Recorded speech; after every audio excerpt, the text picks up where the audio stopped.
Good morning. Good morning. Heidi Foy here from BullFrog Creative.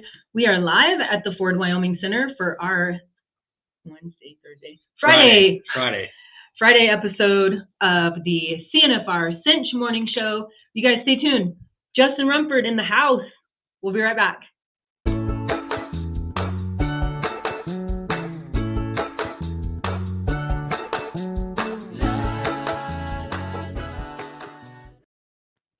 Good morning, everyone. Okay, we are live streaming on, a little housekeeping before we get to the good stuff. Live streaming on BullFrog Creative's page, the National Intercollegiate Rodeo Association page, and the official CNFR page. If you're watching on one of those, that could mean that you're not following the other two. So I encourage you, after we're done, not now, don't leave now. After we're done, go like those pages. And while we're at it, you should look up Justin Rumford too. So I'm kind of excited about this. I was a little nervous because I didn't know if you were going to bring somebody and like if I would have enough questions to ask you, but I think we're going to be good. Oh yeah, I'm a talker. I ask my parents and my teachers from elementary school. I will not run out of things to say. I promise. I also think that the people in my life would say that about me. Right. Yeah, so, we're good, Heidi. We talk. We're talkers. I think we are good. All right. We have already talked about a lot of things that I want to talk about here, and I did have to take some notes because we just kept going. First of all, Justin is, for those of you guys that maybe are new to rodeo, Justin is the 10-time Barrelman of the Year for the PRCA, correct? Yeah, that's true. Yeah. That's crazy. We talked about this a little bit off air. I feel like when you win it once, you get to this level where you're like, oh, I need it. I did it. And then when you, like second, third, fourth, like at some point, is it start to put pressure on you? Oh yeah. Yeah. Especially now, like it is so great to win that award. So 5,000 people in pro rodeo get to vote on the clown of the year. And when in 2012, when I won it, it's funny. I started clowning in 2011, and so it happened really fast. And you're exactly right. The first two is like, yeah, it's cool. Like I won it last year. I'm like, holy smoke. You know, like this is kind of crazy, but you know, it's also good because my biggest fear is not the award. I just never want to get complacent. So I think if that's one thing, it makes you sharpen it up. Yeah, every day. Well, plus my friend, my buddy, the best rodeo clown in the whole world, Flint Rasmussen, he won it 8 times in a row, and he is always joking with me. When I won my first one, he came to me and like act like he was pushing my belly up. He's like, "Hey, nice clown of the year buckle. Call me when you got 9."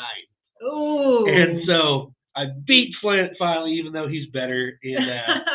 And and so it's cool because you know I think anything, whether it's college rodeo or pro rodeo, you want to do good, and when you work hard and it works out, it's great. So, and this is gonna sound like such a cliche queen answer, but honestly, like there's so many guys that deserve it. Like in our group, JJ Harrison, Sosby, John Harrison, you know, Robbie Hodges. There's so many guys that are very deserving.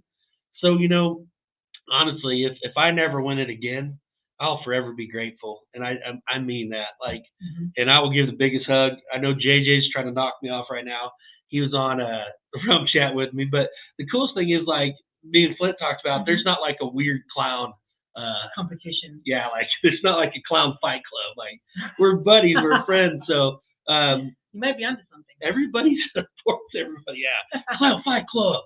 So I don't know. It's fun. I like it. I like rodeoing, and I'm glad to be here at Casper. So we've got Flint, man. So Flint was in the house last night and got called out. I'm not going to lie. We already talked about this. So Flint was I college rodeoed in the Big Sky region. And so Flint was up there. I had the opportunity to see him a lot at a lot of college rodeos. And I don't think he remembers, but I stuck a lot of Grizz stickers on his barrel that quickly got peeled off because he is bleeding the blue and gold. But a great performer. I mean, we talked about some of his good acts, the Crocodile Man, and I mean, just really good and fun. And you know, he's moved on to some bigger, maybe better, but some different things now. But it's always fun to see some of the old videos. And of course, with social media, you can see all the things. Right. But it's always fun to see the old videos. I'm not gonna lie, it would have been awesome to get him in the arena last night. I felt bad as soon as I said it because I never want to be that guy. Yeah, calling somebody out. But I was like, he's here, and I don't know.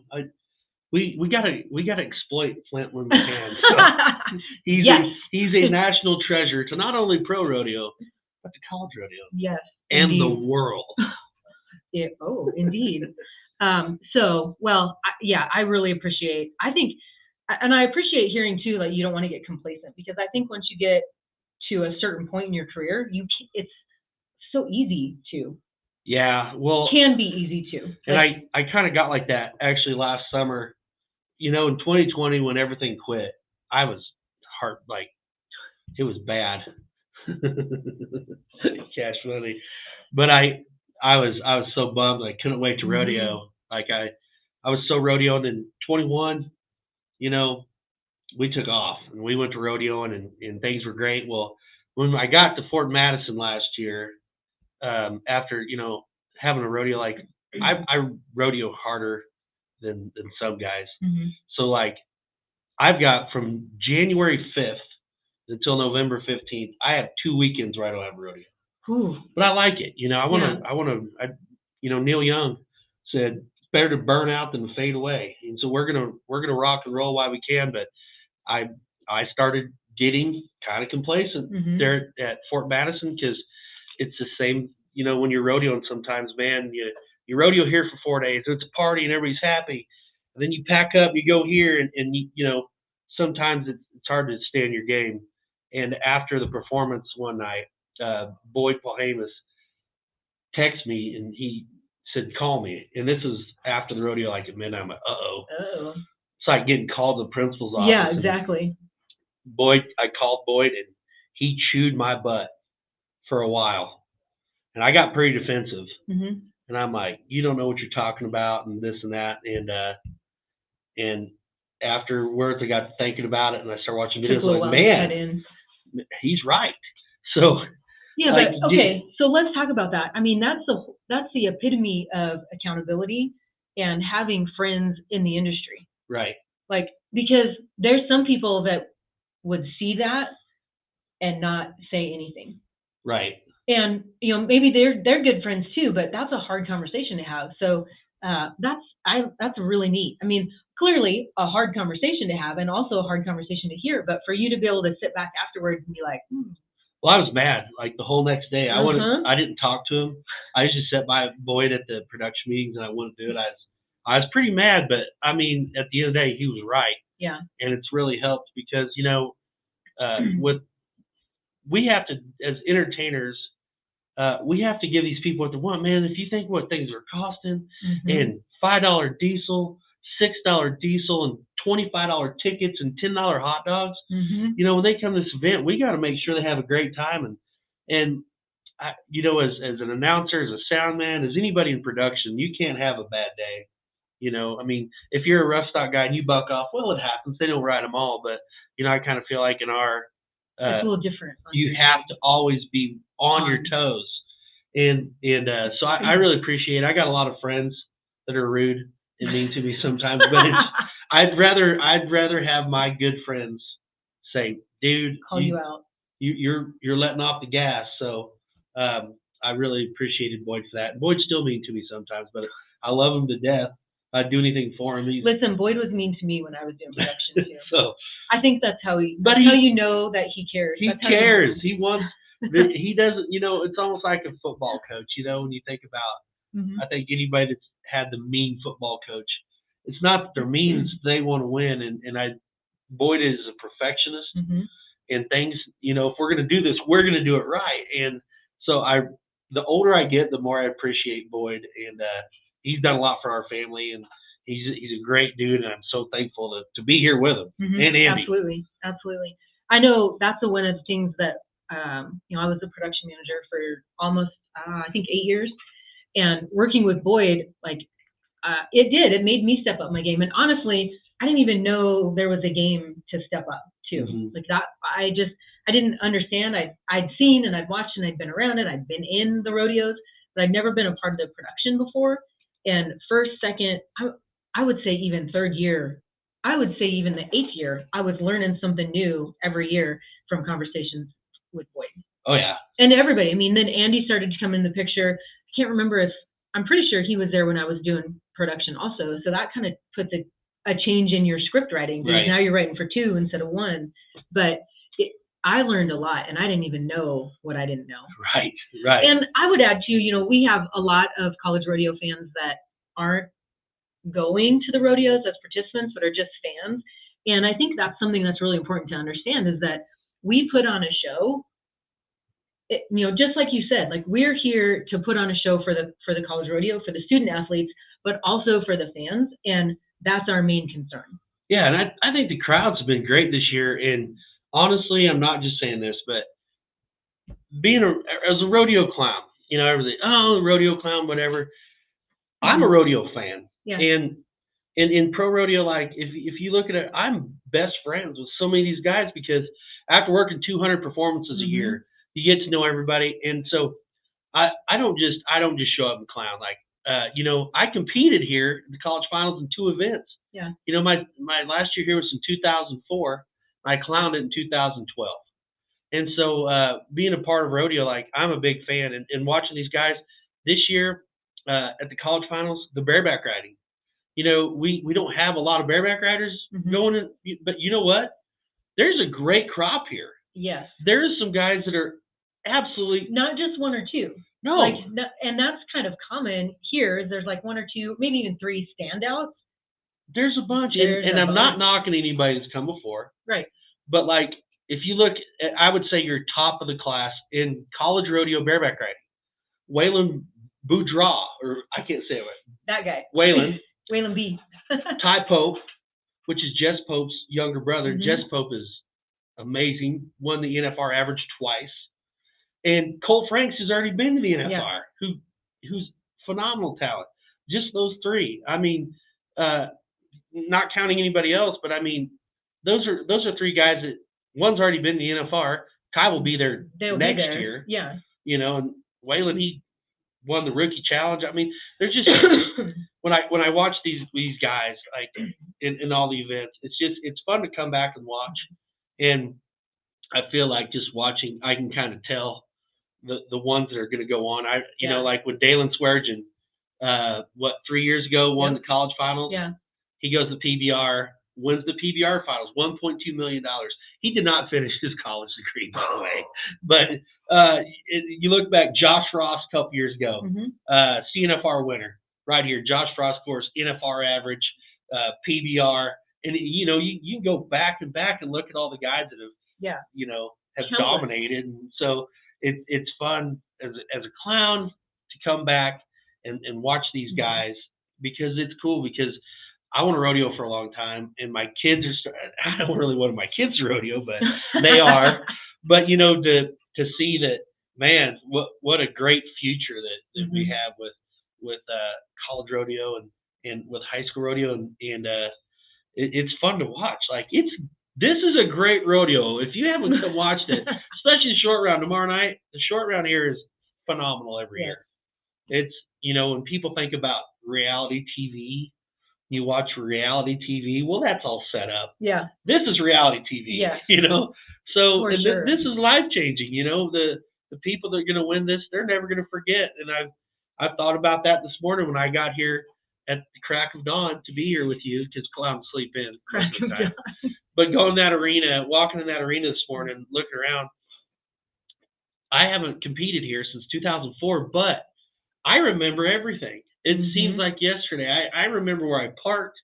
I remember everything. And okay, so I'm that's glad, how it because is I felt like I was just holding on to the past. Like, I also remember the same things. Like, I remember walking up that tunnel and all of it. Yeah. It stays with you. I mean, it's part of it's kind of one of those like foundational memories that created you. Right. Something about that created who you are now, which is the whole premise behind this platform, is like what college rodeo did for me. Although, like, when you're in it, you don't understand, you don't get it. Like, you're just plugging along, I would say. But to be able to look back now and realize what college rodeo did for me, and the things like many lessons that just formed who I am now. So I would absolutely agree. I'm glad. I don't feel so crazy anymore. But I remember all those things. I remember the old Beacon. That's how old I am. Listen. So you qualified in 2004. The last year I qualified was 3. Oh. Yes. So I was in the goat tying in 2003. Oh, right on. And then the first year I qualified was 2000. And I had back surgery in between there, so took a little time off. Right, don't blame you. But those memories and this connection too, that's what I love. Like you mentioned your kids coming back and, being a little leery. I also am leery about them rodeoing. But knowing the rodeo family already, I mean, we've talked about the generations after generations that qualify here and qualify for the NFR. Like, this is a pretty solid family across the board. I believe it the best said. It's the rodeo family is like Hotel California. You can check out anytime you like, but you can never leave. And if you look at the people competing, absolutely, that's the way it is. If you think about last night in the tie-down rope and Marley Berger, everybody knows Bobby Berger and the great bull riding Berger family. Marley's here in the tie-down rope. Just like we talked about Flint's daughters, she's out and Paige is out tonight. Brett Franks, NFR bronc rider who's run the chutes. Yeah. His son Cole. If you think about the drop down of so many of these guys that their dad's rodeo and their dad's rodeo. And so, I mean, it's very. I do have to plug because Jet Johnson is our local coach. World champion Jet Johnson. Yeah. Great pickup man as well. Yes. He's on the hunt too to do the NFR. I know that's his goal. So the Johnson boys are up tonight with their third one, and they're sitting good. Yeah. I mean, and returning national champions. So they've got a title to defend. But yeah, that's the best part about rodeo is the family connection. And so we talked a little bit about your kids. Tell me how it works going down the road with your kiddos. Okay, so for all you don't know, I have triplets. Funny thing is, in 2013, just you saying it is funny. Like I don't know why. Like there's no punchline. I have 8-year-old triplets. Okay, they've been at the rodeo every day. So I found out we were having triplets in Casper. I remember that. I cried the whole time. I'm like, what am I gonna do? 3 at once, but it's not so bad now. But like we go all together all the time. Well, most of the time. So during the winter is pretty tough because like Denver, you're parked this close to the next trailer and 2 and 3 perps a day. Like in Denver, you don't leave ever. You'd never leave. And then San Antonio, they'll come down. But during the summer, like they get out of school in May, we'll rodeo until after Sykeston. So they'll go to almost September. So it takes a lot of packing. You would not believe how much stuff it takes for 5 people, 2 adults and 3 8-year-olds. We rodeoed in a camper for a long time, and it was campers are not good. They fall apart. They're not made to go. They're not made for kids. They're not made to go 50,000 miles a year. So I was like, you know what? To have everybody together, we got to keep the family together. So I bought I got a horse trailer. It's a stock combo. So I got bunk beds in the middle and the whole back end, which is 16 foot, which was the horse ride, but it's all enclosed. Yeah. And so we've made that into the big closet, and we have, so all of our stuff in the back, and I can haul my barrel and all my stuff in the back, and it's pretty handy because going down the road, like to come here, that's the only bad part of the college finals is it starts on Sunday at 1. So you can't really take a week off before to get here on Sunday because you don't want to sacrifice one good rodeo for 1 week of rodeo. So you have to overnight it. And so I would never do this in a camper, but 5 of us overnight in that pickup is not comfortable, because if you're in the passenger seat, you can't tip it back because you're going to smash a child. And the kids in the back seat, 3 across, they are like, yeah, he's pushing, it's not like, it just doesn't work very well. So with our new trailer, we'll put a few in the back. So actually the girls will get in the back and me and Mandy will drive. Mandy will lay down the back seat and then we'll stop and yeah, we have, like a 100-gallon fuel tank. So we don't have to, once we get going, we can go. But it's kind of hard sometimes because for rodeo kids, there's no schedule, Yes. like sometimes you're up to 1 o'clock in the morning and sometimes you're not. So, but my kids, they're great to travel. But I would also add, like, thinking about my own children and the things that I like, if you want them to behave in public, you have to take them to the grocery store with you, Yeah. kind of thing. Like, grocery pickup does not help that, I will add. But those life skills, I mean, just thinking about all of those types of things that they're learning, how to look people in the eye when you meet someone. And, I'm working with my kids on that. Like, well, yeah. When you order your meal, you look them in the eye and you say, "May I have?" But Bandy, he's feeding every morning. Staying here at the fairgrounds is great, Yeah. Bandy gets up and goes and feeds livestock with the Frontier Rodeo crew, and the girls, since they started junior rodeo, and they're just every perf here, they're blown away because my kids, they're seeing opportunity now. Well, the girls, the goat time, the breakaway, you don't get those at pro rodeos, and so like a lot of times, like at rodeos, when you rodeo hard, there's times my kids won't go to the performance. People are like, I can't believe your kids don't want to come watch. I'm like, they've been in a rodeo every day for 3 months. Yeah. But here it's like Livy and Lola are just blown away. They're like, nice. Holy, look at all these girls, because now that they're 8, they understand. And in their junior rodeos, there's these events, and shout out to Central Oklahoma Junior Rodeo Association. And so they're getting to watch these girls, and there's been doing things that they do. Yeah, and my girls walk up to me and be like, "Oh, you're a contestant. I hope you do good." Yeah. They're so happy. So that it's fun to see the little girls watch the big girls. So that's been cool too. Like I said earlier, it may sound like a broken record, but I just love this rodeo for that reason. And the coaches and everybody, like it's good to be here. And I think you have a different vibe, I guess. So I ran down to the Ramkota and stopped at the coaches breakfast this morning, and I don't know the percentage, but I would bet over 50% of those coaches, men and women, are volunteers.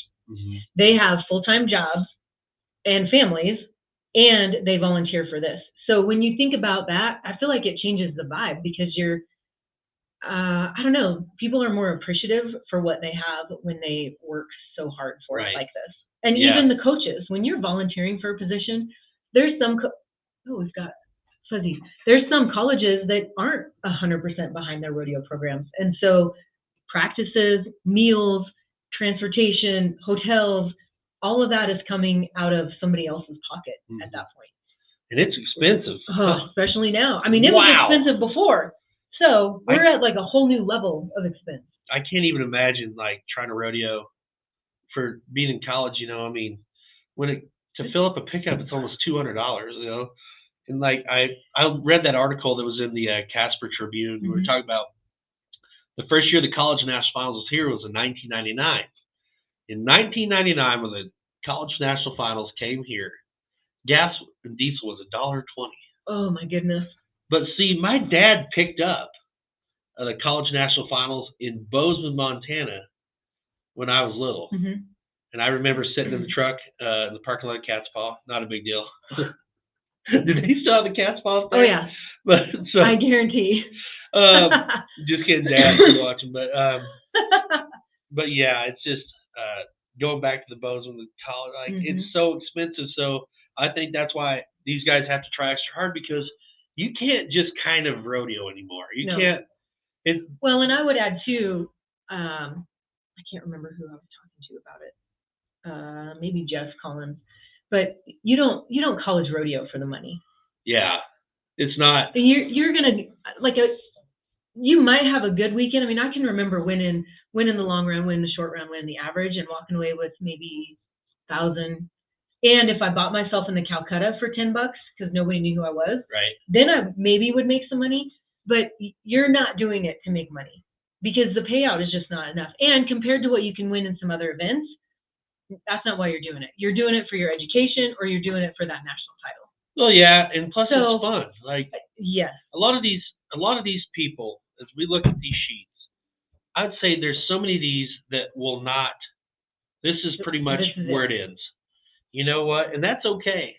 I feel like so much time in rodeo, we are just, from the time that we're little bitty, it's just put in our brain, just NFR, make the NFR, make the NFR. If you don't make the NFR, you're not successful. I don't agree with that. Yeah.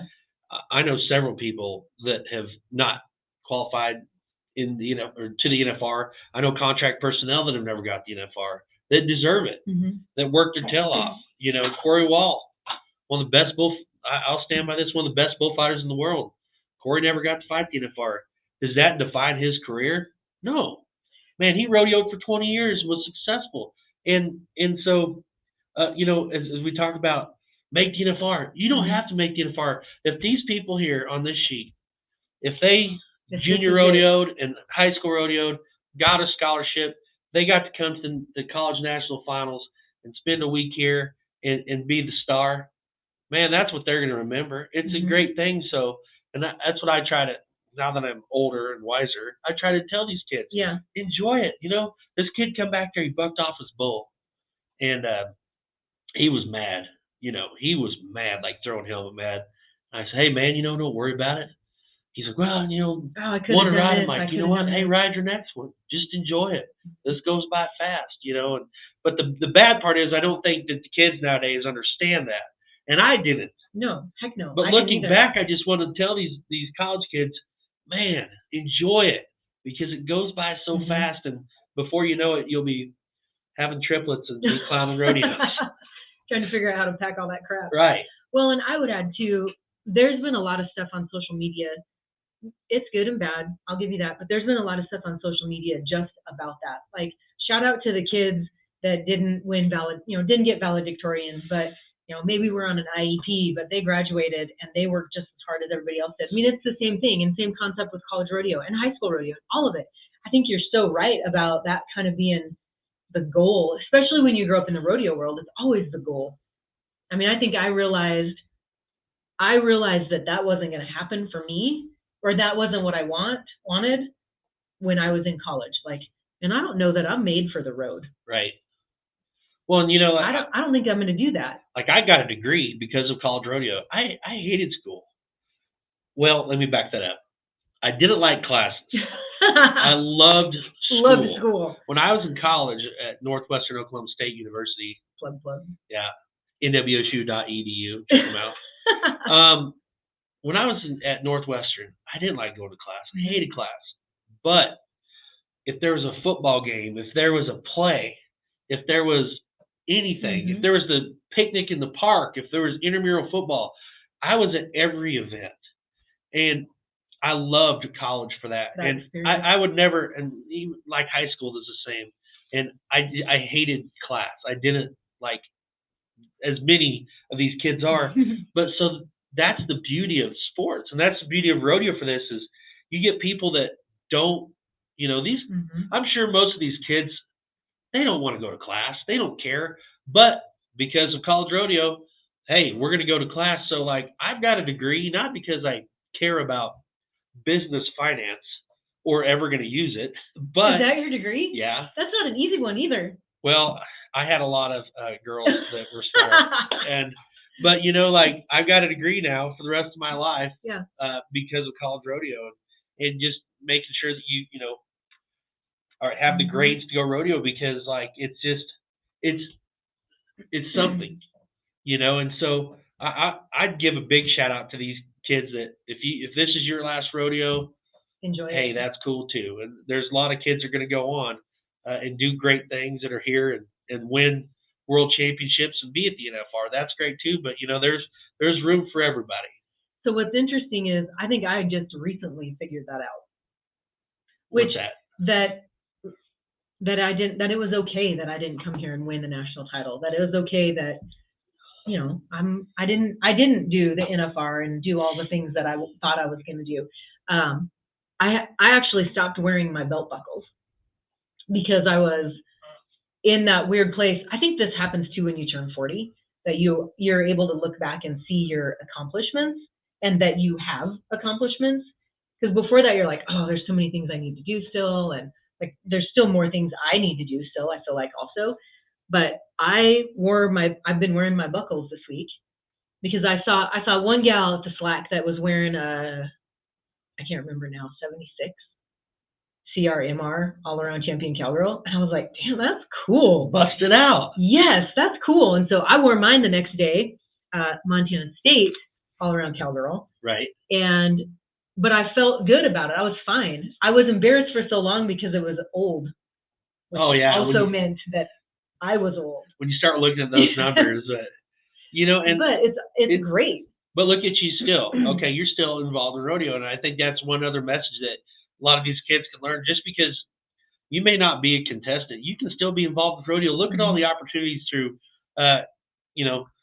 with all of our marketing, with CINCH jeans, with Gold Buckle beer, all the marketing tools, with Justin Boots Sports Medicine, there's tons of opportunities to rodeo, like. It just might not be in the arena. I never set out to be a rodeo clown. I never wanted to do that. I wanted to steer wrestle. It didn't work. I was pretty bummed. But guess what? I win every perf now. So, it's guaranteed. I don't want these college kids to ever get down and be like, this sucks.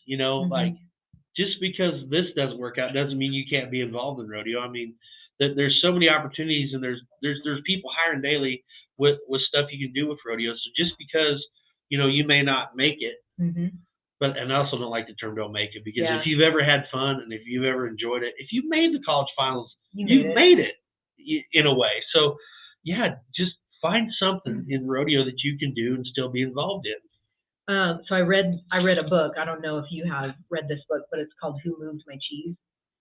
I've not read that book. It's a very, very easy concept, but it's basically like this mid-course correction of changing your goal. Right. It's just things change. Things don't work out. So you just move your, if you're a mouse, you got to run to the cheese. Right. You can move the cheese. It's okay. This whole conversation just reminded me of that. So there you go. Read that book. So let's take just a little break. Let me pull up my right page here. We'll take just a little break, and then when we come back, we're going to talk a little bit about some results. There's a lot of things changing, and there's some things that didn't change. We will be right back. Perfection almost looks easy.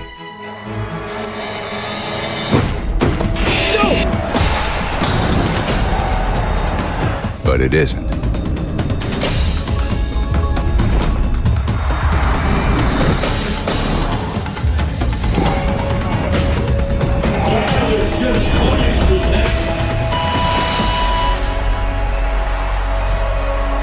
Here's to those who go the distance.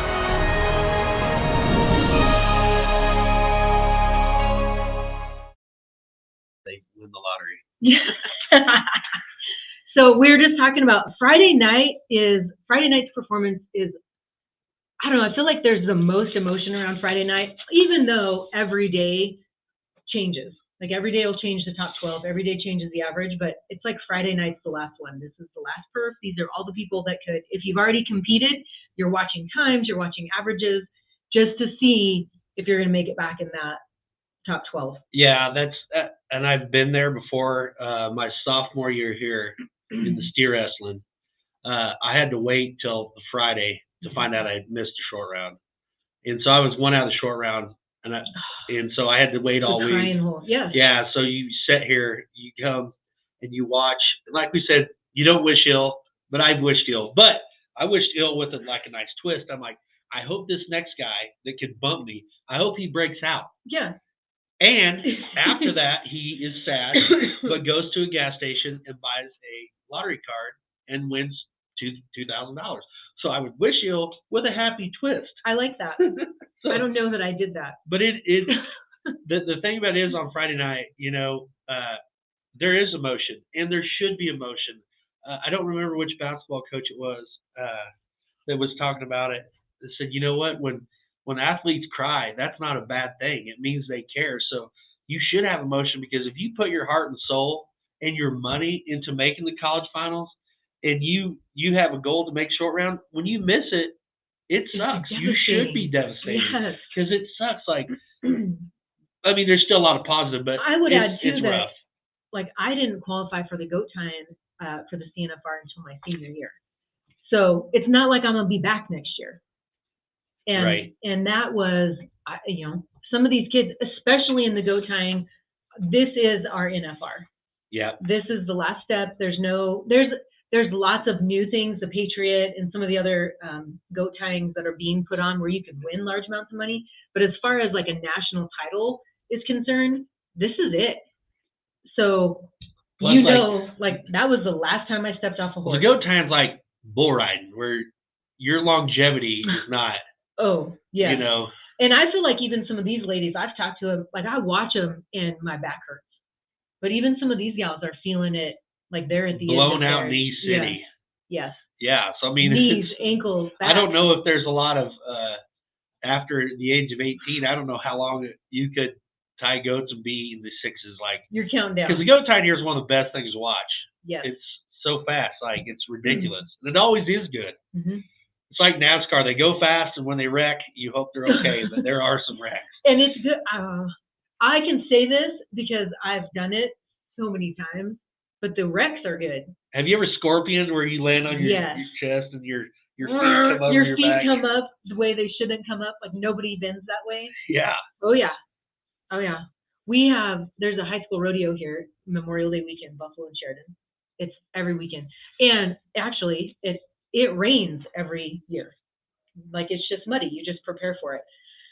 That's always my favorite one to wreck in. Right. Because then it's like water splashing up. Oh yeah. It's great. Fun. Yes. People watch the goat tying at those events. I enjoy watching it. But here's the deal. At this level, very rarely do we have goat tying wrecks. Right. These ladies have just perfected everything at this point. Well, plus, like we're talking about doing better. I feel, and tell me if I'm wrong, but I feel like there's more schools. Yeah. Like there's more clinics. There's way more stuff now. Like there's goat tying clinics advertised all the time. There's breakaway clinics. Mm-hmm.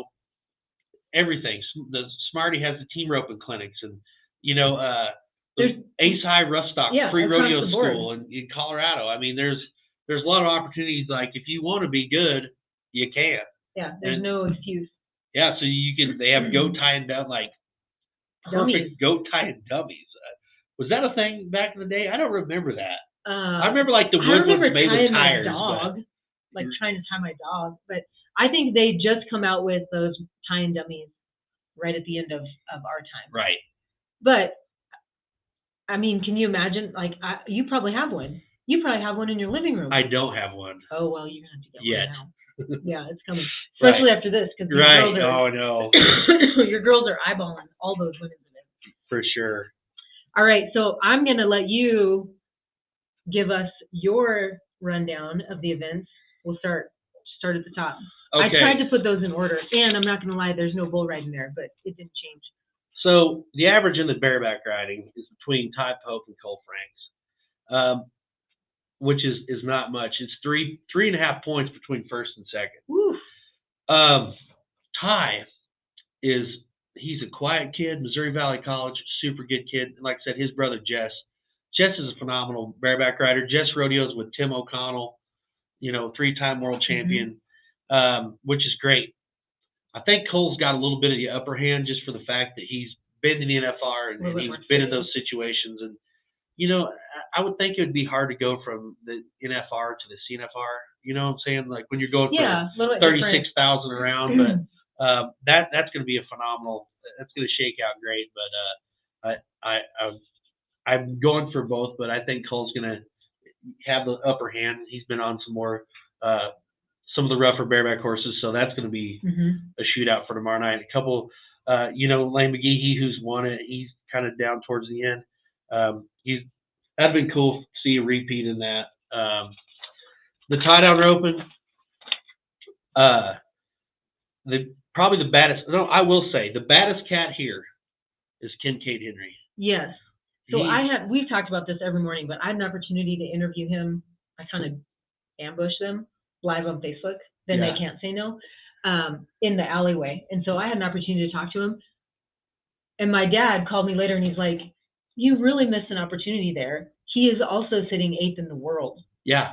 I mean, that's just case in point. Same as the bareback riding. These cowboys and cowgirls they're rodeoing collegiately, amateur, and professional. And they're doing it well. Yeah, it's Kincaid Henry. He's a phenomenal talent, and he's not alone. There's like 4 of these 18-year-old kids that are whooping. But if you look back, I mean, you remember Tough Cooper? Yep. You know, he was whooping 8. Shad Mayfield's what 21 finally.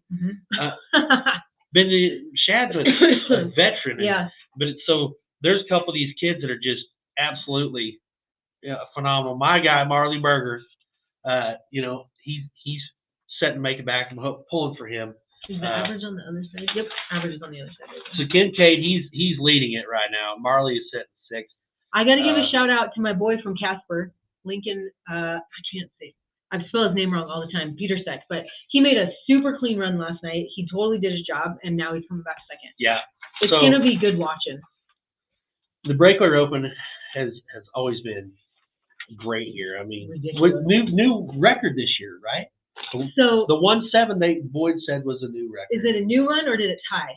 So I don't know. Every day after I get done with this, I am gonna go get the arena records, and I don't. There's and when you look at the top, there's so many girls that are great. One of my favorite breakaway ropers, Madison Uthier, who's won a ton of money. She had a bobble, missed her calf, and so she's not making it back. But I mean, 1-7, 2 flat, 2-1, 2-2, 2-2, 2-2, 2-4. It's hard to pick a winner in this because these girls are all. It's gonna be tight. I mean, I don't know. Even so, I get another shout out. Emily Knutz, who is at Gillette College, she puts together 3 clean runs. She's 9-2, I think, on 3. Mm-hmm. She's sitting 9th. Wow. 9-2. That is absolutely crazy. So I mean, that just tells you how tight the breakaway roping is. You've got ladies that are turning around 2-2-2, and if there's a 1 in there, which there's a few ones, insane. But I'm really pulling for Hannah Hughes. Southeastern Oklahoma State, representing the Central Plains region. She's sitting number 3rd. She's great. Got to see her at a couple rodeos this year. Plus, with breakaway going to the PRCA and what it's got to do, breakaway ropers got to rope at Houston for $50,000. Breakaway ropers got to go to San Antonio. So the breakaway roping deal is awesome. I mean, it's blowing up. So I think a lot of these names on our breakaway sheet, they ain't going nowhere. Ain't going nowhere. No, we're going to see them in lots of places. I also will add that it goes back to all the schools that we've been talking about. I mean, and the fact that they can go even farther. We're seeing some people come back. Mm-hmm. Some ladies that were woofy in the past are now coming back because they can keep going. Yep. And the Bulldogging has actually been pretty good. I think in the round there's 4-6, 4-6, 4-6. I like my guy Rooster Yazzie. It seems like he's been here for 15 years. Have you noticed that some of those kids at the CNFR, you look at 5 years, they're still here. That graduate program, we missed out like on that 6 years. Program. Do I still have eligibility left? Can we check on that? The Bulldogging actually has been really good. One of my favorite Bulldoggers, Tristan Hutchins, who won the round of the bull ride the other night, which he is awesome. He goes to pro rodeos. Been in the slam the steer the other day. Yeah. Great bulldogger. The reigning national champion. Yeah. Walt Arnold. He's at number 1. The Arnold name, especially for those guys, Charleston State, those guys have been bulldogging for 40 years. I mean, they're part of the old school. So, and he bulldogs great. Most of these guys, Mason Couch, he caught a setter and put on a great run, but I really think that going into tomorrow night, 4-2, 4-2, 4-8 finals, Walt Arnold. It's going to be a good set of steers, and these boys they bulldog very correct. And the hazing has been really good. I feel like in the past a lot of the hazers have really pushed those steers left. I think younger kids think that they have to be in that steer's eye, but they're kind of letting them take off and go. So the bronc ride last night especially was amazing. It was a great set of horses. Glenn Southwick, Triple V, Donna Vold.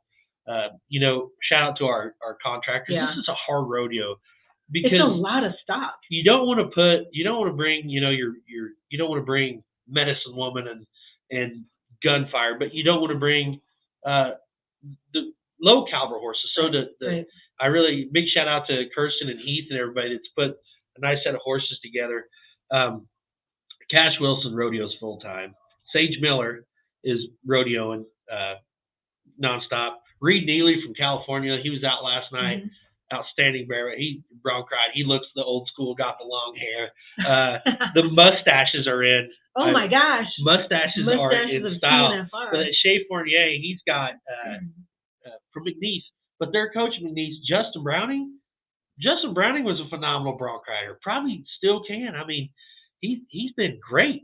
So McNeese State's done great for college rodeo, especially the bronc riding. But at Shea, he's got him by some points. So I think, let's see, he's got 234. Cash Wilson underneath him's got 226. Yeah, so that's going to have to be a phenomenal Saturday night. I don't think you're going to buck Shea off. I think that, when I look back, I remember when Jake Finley from Panhandle won, and it was the same deal. Jake had a pretty good lead, and but also who knows? I was looking down here to see who we've got to come to rodeo tonight still that'll has that chance to place up in the top. Well, yeah, I mean, you got a couple shots, but a couple that have covered too that could potentially change something. Maybe not the top, but they might change. They might could bump somebody on the lower end, but I don't know. But for the win tomorrow night, Shea Fournier, he's got it. I haven't seen the set of horses, but I'm sure that. Yeah, we have a comment. Yeah, we do. Julie Taylor Lawson's jumping up and down when they say 170 arena record. 1-6. That's what I thought. I wondered. I thought it was 1-6. Okay, so we're going to correct that. Yeah, we'll fix Boyd on that one. That'll be fun. Yeah. The team roping. So every year the team roping, it's kind of hit and miss. This arena I feel like is really hard for these guys to adjust to. Yeah, I don't even know if I want to try to pick a winner because you just never know. And looking back over the years, and I was thinking about this, I feel like this event's got more wiggle room than anybody, where somebody that can come in, which has happened years ago. Stitches Stanley, and I forget who he roped with. They came in 9th and won it. Yeah. This is one of the events where I don't think we can. Unfortunately, we have seen in years past it just completely come unraveled. Yeah. So clearly, when you've got the 9th man. I don't even think that you can put on our team roping here. I don't think 6'8", 5'3", 5'9". So your top two teams are tied. But the thing about it is this. In the team roping here, I won't even make it because you don't know. And like you said, we've seen it. We've seen it everywhere, even at big rodeos. And the team roping in particular, I don't know what it is. Well, I mean, I do. You got 2 people that have to be on. That's a lot. San Angelo shootout this year, it fell smooth apart, So a barrier and a leg made the 2 round, and then they were 4 or 3-2 or something ridiculous. So redemption. Yeah, who knows? Team roping's always hard every year. And the goat tying. Okay, let's look at this. This Number 1, fire. Amy Davis, Cal Poly San Luis Obispo. Go Mustangs. The alma mater of Reno Rosser. So I'm a SLO, fan. Plus Flying U does the rodeo there. Oh, yeah, okay. Rodeo. So she's 6'2", 6'5", 6 flat. 18-7, 18-9, 19-1 is the top 3. Man. And listen, there were a couple 5s, but none of the 5s. I'm guessing none of the 5s have 3 down. So I'm going to go and say Amy Davis, Cal Poly, Ben Londo, He'll be Woman, so happy. The bronc rider bringing the goat tires to the rodeo. And actually, that's so true because Cal Poly's got a herd of goat tires this year. That made it. The barrel racing, the barrel racing's always good here.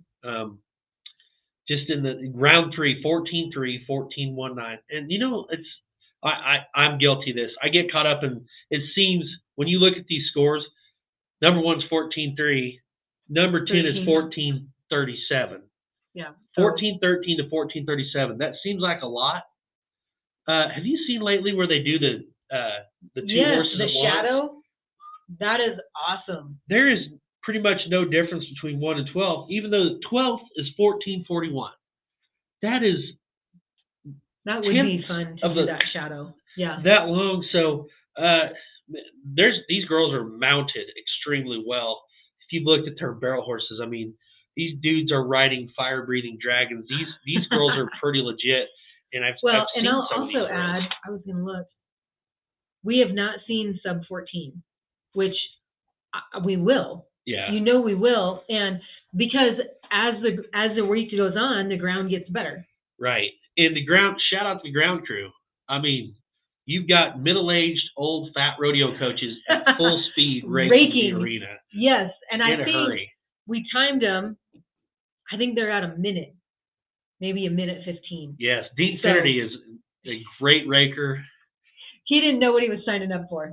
But the ground is good. This ground is great. You know, I mean, I've watched a ton of these roads, and you don't see slipping. Like it's no. And I will give a shout out. The county and the city had their crew out here screening the ground, which sounds ridiculous. Why would they use that time for that? But it adds so much on this end to the performance of these ladies. Well, and everyone, because the buck and stock need good footing, the pickup men need good footing. Like it makes a huge difference. So special shout out. They're checking the moisture levels to make sure that the arena is consistent for everybody, and good on them. They need to, because like we talked earlier, this is it. This is the top. So let's so in the barrel racing, it's like team roping. Who knows what's going to happen? You got these people, these gals. Brady Good. She's got the big black horse I really like. That's shiny as a beer can. So I mean, she's out there. Yeah. Polishing him up. Yeah. So you got to make him look good at this level. Oh yeah, for sure. Where's our bull? We don't have a bull. They didn't have a bull riding sheet. Tristan Hutchins. Do you want to know why they didn't have a bull riding sheet? Why? Because nothing changed last night. Nothing changed. It was a tough night in the bull riding. Tristan, he's gonna win. He's the real deal. He was on the top, so he's only covered 2. We do know. Do you remember ever someone covering 4? Yes, I do. Corey Navarre did it. What year was that? It was in 2000. Okay. Because it was the year that Corey Navarre made the college finals, the PBR finals. So he was on fire. Yeah, Corey Navarre did it. I guarantee it. So CJ Aragon was on yesterday, was talking about one person that he remembers. He probably said the name, but I can't remember, in the last 15 years. Mm-hmm. So that would be even farther back, one other person. So this is also one of those events similar to the team roping that has a little bit more forgiveness, because we're not going to see 4 rides this year. Well, we've had in the past where they've given the national championship on 2 bulls. Mm-hmm. And I'm going to add, we've talked about this every day too. That's not taking away from the talent of the young men and the student athletes, but that's giving a lot of credit to what Kristen's bringing. The bulls that have been out lately. So like last night, the world champion bull that just passed away, Bruiser. Mm-hmm. Bruiser had 2 sons out last night with the Frontier Rodeo, and the epitome of born to buck. Yeah, these bulls have been, and I feel like you can have a really, really good set of bulls here, because, like I said, a lot of these guys are not just college rodeo bull riders. They're going and they're seeing the same level everywhere else. Yeah. Yeah. But honestly, like these college kids should be able to ride rank bulls. If you look at, by the time they get to this level, my little boy in the 7 to 9 calf ride, there's 38 kids at the youth rodeo in the 7 to 9. So for an 18-year-old, I mean, look at Sage Gibbs. He came here, for Southwestern for a minute, and then decided to go win millions. Sage comes here at 18, wins it, goes to CNFR that year. Dalen Sweargen, as we talked about, he wins it. He goes to the NFR. Josh Frost, 19, wins it. Tad, what was his name that won it several years ago? But most of these guys will win it. I mean, they're 18 or 19. Look at Travis Briscoe and those guys in the PBR. Mm-hmm. I mean, I feel like the 18 to 21 is like the optimal time to ride rank bulls. Yeah. Yeah. And that's a hard decision too, because then they know it. So. Well, and in college rodeo too, and I've talked to some coaches about this, it's hard to recruit great bull riders. Hey, come to college rodeo. If you really do good, you can win a couple $100. So if you have somebody with a ton of talent, it's hard not to go, you know what, let's go to the PBR and win $1 million. Or, So it's hard. It's hard to talk these kids into going to school, the really, really talented bull riders. Yeah. When in bull riding, unlike any other event, there's so much money to be won. If you're halfway good, you can make a ton of money. So speaking of money, we have to talk about this. I'm hesitant to talk about this, but I'm going to do 2 plugs because I can. So Clark and Associates, which is a real estate company here in the state of Wyoming, and I believe Montana, other places. I'm not going to do too much because we also sell real estate. But they came up with this brilliant idea, which maybe you don't think is so brilliant, but it's fun, and it's created a really, really good engagement during the bull riding. They are donating $250 to NIRA Foundation scholarships every time a bull hits your barrel. Yes. So what is our cumulative amount? So we were at I think we're at 1750. Okay. No, wait, last night was there any last night? We had one last night. So 1750. Yeah, we're at 1750. Jim Dewey, who's my boss here, never told me about the. Listen, it happened. I'm pretty sure it happened on Sunday. Because you mentioned something about. I wanted Boyd to do it. I know. It totally backfired. For every bull that hit the barrel, I wanted Boyd to give $250. That was my plan. I thought it was hilarious. Yeah. Well, somebody picked up on it, and now we're giving money to the foundation. So yeah. It's great. It's so in a way, cause. I'm giving money to the foundation. Yes, I would say that. So yeah, we've got. Since you're the one that has to take the hit. Yeah, we've got it hit pretty hard. The last. I want to know because I think at first glance it doesn't seem like it would be that big a deal. But what does it feel like when you're? Well, first of all, like it takes a lot to get yourself in there when you see that bull coming. Well, honestly, like it kind of hurts. I don't care what anybody says. It don't matter how tough you are or how good a shape you are in. When you're sitting still, and you go from sitting still to moving that fast, I mean, it rocks you. Like, so when you go down, do you just like brace yourself on the sides yeah. and try to take up as much space? Yeah, well, luckily I take up a lot of space anyway, so I just drop down and hold on. And, sometimes it does, and it just kind of depends. Like, the first day I was here, I had a bull really hit it. Wasn't bad. Mm-hmm. Second day when, that big brindle hit it right in the middle, you feel that, So, I mean, but it's for a good cause. And, that's what I'm hired. Like, I'm the barrel man here, so it's not like I'm doing acts or walk and talk. So that's my job. So it's good for the kids. And like you said, people like it because we want to add a little entertainment. This is a rodeo. This is about the kids, but we want Joe Average off the street to go, man, we had a good time. It was entertaining. Mm-hmm. So that's one thing I liked about being able to get to. I don't want to ever talk over the top of anybody because this rodeo is about the college kids. Mm-hmm. And in rodeo, like a lot of time, we try as a rodeo clown, we try to really work to not take anybody's thunder, mm-hmm. But we're also trying to entertain. So this is such a good deal for us, for me, where I can, when they're repolling. Yeah. And when we have time where I can bail in and we can have some fun. But like I said, my main goal is the show's not about me. It's not about anybody. It's about the kids in the arena. So just to kind of add, a little entertainment with that's fun. Yeah, for sure. And I think it's been really fun. It's really also fun to see everybody get in on it. I feel like it's kind of you against everyone.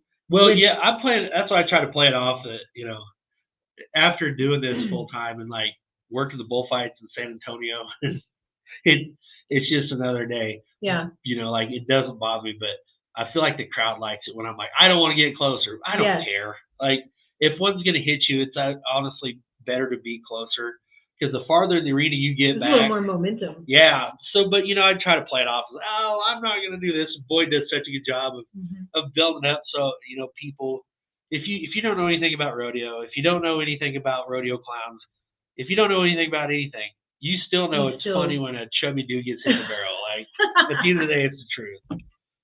That's true. The good thing is I don't know, or I've missed it. I've not seen you have to run and climb the fence. Well, I haven't got out of the barrel. Yeah. So, yeah, I'm the last time I was here, which was 2 years ago, I was coming off my broken leg.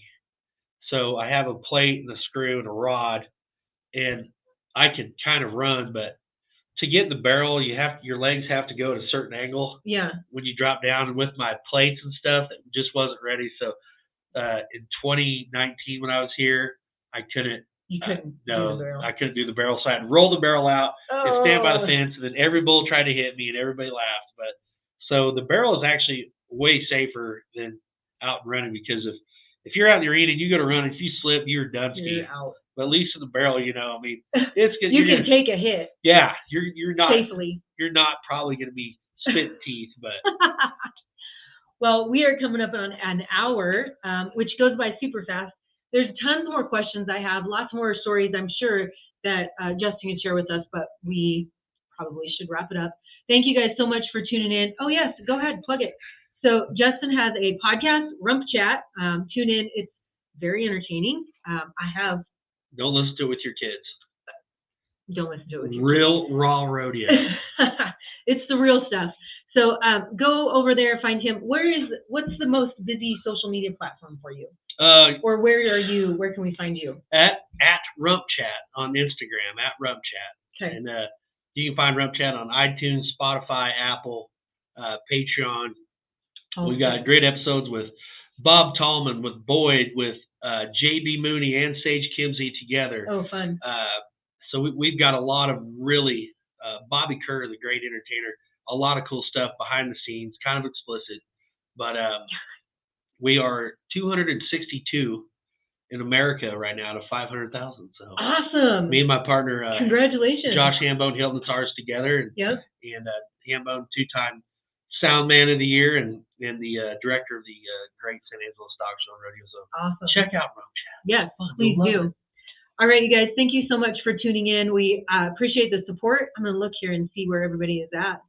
CNFR. So everybody on the official CNFR page, head on over to BullFrog Creative for a little outside the arena information, and of course the NIRA for kind of the 10,000-foot view of college rodeo.